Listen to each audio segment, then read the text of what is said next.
Hello, and welcome to Kid Pro Co's, where we talk about the pros and the cons of parenting and the returns we get from them. I want to say an encouraging hi to all parents, grandparents, aunts, uncles, babysitters, nannies, au pairs, and anyone else who lives and interacts with kids on a regular basis. My name's Teresa, and I live with two awesome kids, an 8-year-old boy and an 11-year-old girl. They're smart, funny, creative, loud, messy, annoying. Anyway, let's get started. Pro. I have two young, very broad-minded individuals in my house. My daughter likes listening and singing to music, drawing, reading fantasy fiction books, writing and illustrating fantasy fiction books, playing educational computer games, science, math, Greek and Roman mythology, Percy Jackson books, helping people, and being outside no matter what time of day it is or what the weather. My son enjoys listening and dancing to music, playing strategy-based games, board and computer, watching outer space shows like Star Wars and Star Trek, science, specifically physics, math and numbers in general, history, maps, play fighting, chasing chickens around to snuggle, building things, telling stories, giving random hugs, and also being outside every chance he gets. They both have their own unique quirks and interests. I have a strong belief that kids get their ideas about the world from the world around them and the people who surround them. I, for instance, enjoy reading fantasy fiction. My husband, on the other hand, reads for information. We both like numbers. I prefer stats and the organization of numbers, while my husband prefers the actual equations and the process of working them out to get the solutions. We're both big foodies and try new foods whenever possible. While our kids are not quite as experimental in their eating, at least not in the same way, they're experimental in other ways, as I've discussed in earlier videos, they do like to try new foods too. Side note, my son discovered that he likes sushi, and my daughter suddenly likes jalapenos. Not gonna lie, I am not upset about either of those choices. We're also a fairly tech-savvy family, so my kids know how to use a computer, a tablet, and a cell phone pretty competently. Now to the con. They have so much stuff. I feel like I have to make quarterly trips to the thrift store just to try to keep up, or at least to attempt to break even, which I never do. Look, I try to be a good parent. I don't let my kids have whatever they want whenever they want. They get money as gifts, and I also compensate them for extra jobs around the house. And no, we do not believe in regular allowance in my house. You can have opinions on that whether you want or not. Reward for doing regular responsibilities around the house is that we have a cleaner house, and congratulations, you helped keep it that way. If, say, you helped someone else clean up their mess, or the job took more effort than normal.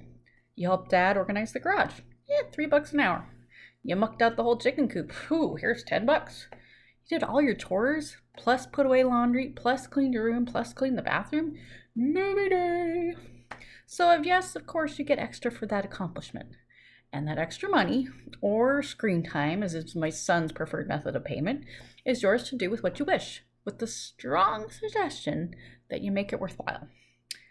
Financially, this usually merits a mom trip to Walmart, or a mom-supervised scrolling session on Amazon. When it comes to my gift giving, I try to watch and listen in order to find out what their interests are. I feel like I do a pretty decent job of honing in on that. So why are there so many objects around that don't even get looked at or touched for months? Spoiler alert, kids run on novelty. Well, I run on happiness, even if it's temporary. So I keep getting them the things I think they'll like for longer than 5 minutes. I buy project-based kits that could potentially keep them busy for hours if they actually open the package and read the instructions. And I know they know how to read. Look, I tell my family to do the same thing every time a holiday or a birthday rolls around. I make an Amazon wish list online, both for me and everyone else who loves my kids, to make choosing items more simple and specific. I add and delete based on their constantly changing tastes. For the most part, everyone cooperates, and the kids get a lot of nice things every year. And yet, the vicious cycle continues. My kids are interested, get things to match those interests, they lose interest, and then the things sit and gather dust.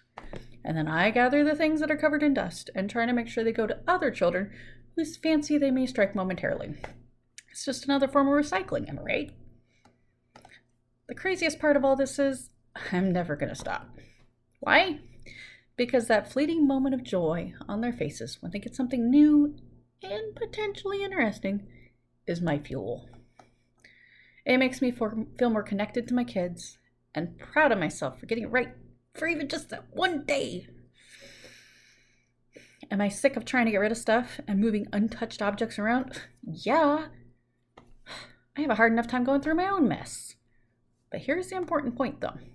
I want my children to like a little bit of everything, to be interested in a little bit of everything. I want to grow their brains just a little more every day and prepare them for the multiple situations that they'll potentially face out in the world.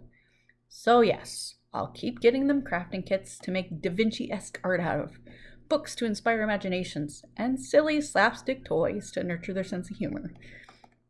Honestly, I just really want my kids to be decent, interesting, and overall intelligent human beings. Is that too much to ask? So, pro, well-rounded interests. Con, too much stuff. Any thoughts? Comment and share your kid clutter pro-con stories down below. And remember to embrace the good and the hard parts of parenting, and I hope you reap all the benefits.